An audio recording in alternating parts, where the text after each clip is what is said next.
Okay friends, it's time to get started on replacing our rear sway bar links.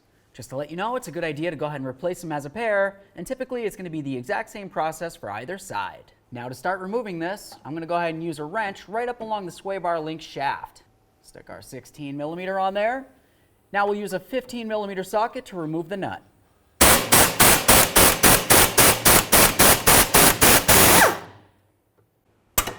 Go ahead and separate that. Now we'll do the exact same thing to the lower part of the sway bar link. Now we can go ahead and grab onto that. Okay, time to install our brand new rear sway bar link. Let's take this and start putting it into position down along the lower bracket. Now we can also put the upper portion into the sway bar. If you needed to, you can flex it a little bit to get it in position. Once it feels as though it's started, you can continue on putting on your nuts. Now looking at them, you can see that you have one flat side and you have one side that looks like it's a little oblonged. The flat side is obviously going to go right up against either the sway bar or the bracket. This will all straighten out as we tighten things.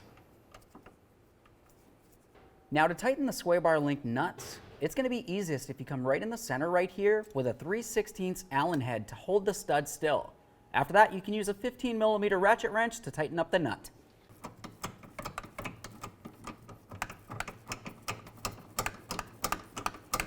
Now that that one's bottomed out, we'll do the exact same thing to the other one. Now let's torque each of these to 29 foot-pounds.